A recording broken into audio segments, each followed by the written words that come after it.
ఈ రోజే డౌన్లోడ్ చేయండి. మీ ఫేవరెట్ షోస్ చూడండి. స్పృహలోకి వచ్చాడు సార్. ప్రకాష్ ప్రకాష్ ప్రకాష్ హలో ప్రకాష్ ప్రకాష్ నన్ను చూడు. ప్రకాష్ ప్రకాష్ చూడు. ప్రకాష్ లే. ప్రకాష్ చూడు. ప్రకాష్ ప్రకాష్ నేనెవరో గుర్తుపట్టావా? అవును సార్, ఎస్ఐ గారు. గుడ్. నీకు ఇప్పుడు అంతా గుర్తొస్తుందా? ఏవి మర్చిపోలేదు కదా? లేదు సార్. చెప్పు ప్రకాష్, ఎవరు నా తమ్ముడు చెప్పింది? కరెక్ట్గా చెప్పు ప్లీజ్. మా అత్తయ్య గారు వాళ్ళ ఫ్యామిలీలో మనిషిని ఆ రోజు చెప్పావు కదా? ఎవరు ఎవరు ప్రకాష్? ఆ ఫ్యామిలీలో ఎవరో చెప్పు. మీ వైఫ్కి మీ తమ్ముడు మహేష్ తెలుసు సార్. వాళ్ళిద్దరిని నేను చూశాను. నాకంతే తెలుసు సార్. రేయ్, నా వైఫ్ మర్డర్ చేసింది అంటున్నావురా? ఇప్పటి వరకు మతి మరుపు, ఇప్పుడు ఏకంగా మధ్య పోయిందా నీకు?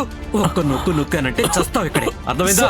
సార్, మీ వైఫ్ లహరి గారే మహేష్ గారిని చంపారు అనడం లేదు సార్. తను మీ తమ్ముడికి తెలుసని చెప్తున్నా.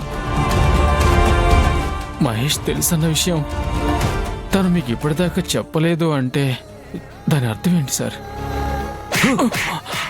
లహరికి నా తమ్ముడు తెలియడం ఏంట్రా? అరే, నువ్వు నా కాపురంలో చిచ్చు పెట్టాలని చూస్తున్నావు కదా? సార్, నేను చెప్పేది నిజం. ఈ నిజంలో వాస్తవం ఉందో లేదో మీరే తెలుసుకోండి. అబద్ధం చెప్పానని మీకు తెలిస్తే మీరు నన్ను ఎన్కౌంటర్ చేసేయచ్చు.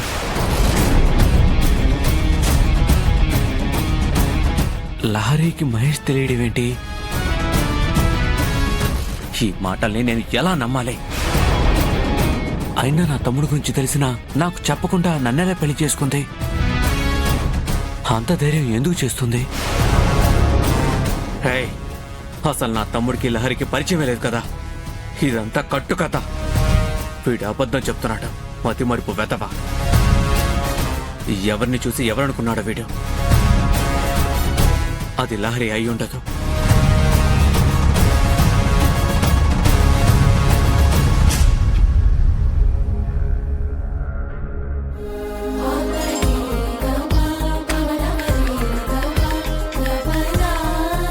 హలో అమ్మా.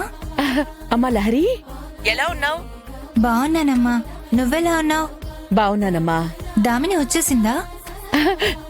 వచ్చేసిందమ్మా. తనకి వెల్కమ్ చెప్పడానికి నిన్ను కూడా రమ్మన్నాము. ఏదో ముఖ్యమైన పని ఉంది అని చెప్పావు. వీలు చూసుకుని వస్తానులేమ్మా. ఆయనకి నాకు కుదిరేలా ప్రోగ్రామ్ ఫిక్స్ చేసుకుని వస్తాం. నాకు కూడా తనని చూడాలని చాలా ఎక్సైటింగ్ గా ఉంది. సరే.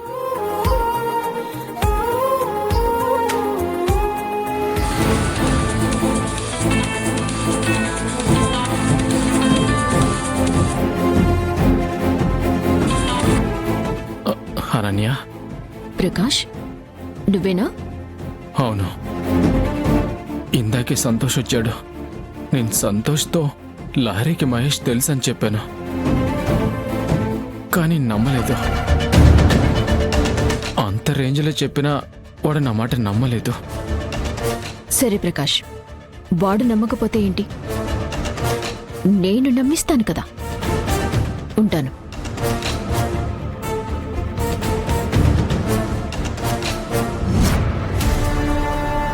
హలో, ఎలా ఉన్నావురా? నా మనసులో ఉన్న బాధను చెప్పుకోవడానికి నువ్వు ఒక్కడివే కదరా ఉంది. ఏవండి, కాఫీ తీసుకురమ్మంటారా? తీసుకురా.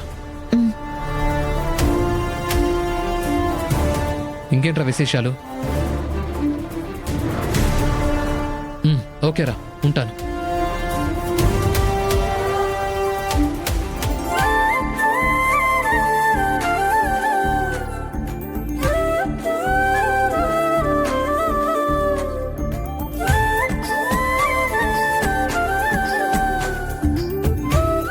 ఇన్నేళ్ల తర్వాత నా చెల్లి దామిని ఇంటికి తిరిగొచ్చేసింది.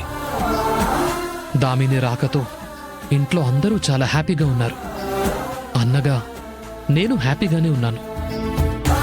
కానీ భర్తగా శరణ్య విషయంలో కూడా ఆ హ్యాపీ ఏదో నా లైఫ్లోకి వచ్చేస్తే ఓ ఫుల్ఫిల్నెస్ ఉండేదిగా నా జీవితానికి. ఏంటో ఆ చిన్న వెలితి అంతా చిమ్మ చీకటి చేసేసినట్టు ఏదోలా ఉంటుంది. లేదు, ఏదోలాగా శరణ్యతో నా మనసులో విషయం చెప్పేయాలి. లేదంటే నా వల్లయ్యేలాగా లేదు. కానీ కానీ ఎలా చెప్పాలి?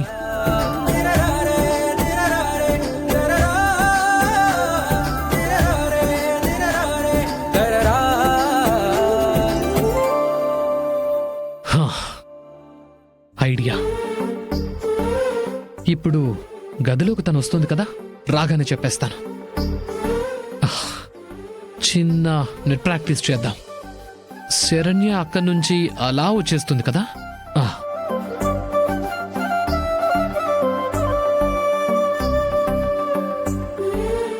ఏమండి, కాఫీ?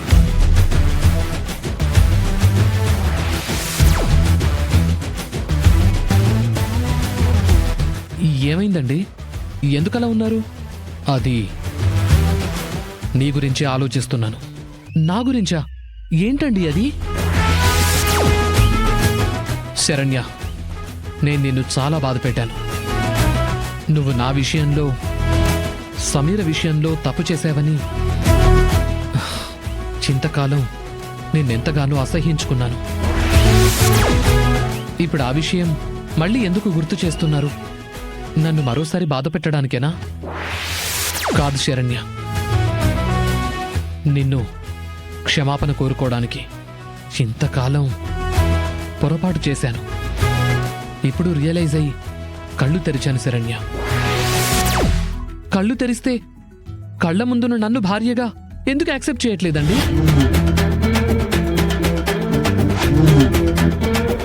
యాక్సెప్ట్ చేశాను శరణ్య. అందుకే కదా మొన్న సారీ చెప్తూ నీకోసం మనసు పెట్టి లెటర్ కూడా రాశాను. అవునా? అవును, కానీ దాన్ని నువ్వు చూడలేదు. ఏమండి, ఆ నోటితో పిచ్చి పట్టినట్టు బోలెడన్ని మాటలు అన్నారు కదా. ఇప్పుడు కనీసం సారీ అని ఒక మంచి మాట కూడా అనలేరా? ఎందుకండి మీకంత ఈగో?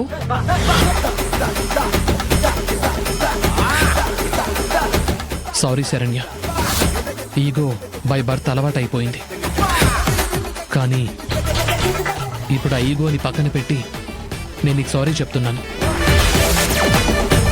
అంటే నా మీద మీకు నిజంగానే కోపం పోయిందా? నీ మీద నా కోపం మొత్తం పోయింది శరణ్య. మన మధ్య ఉన్నది పవిత్ర బంధం, చెదిరిపోని స్నేహం.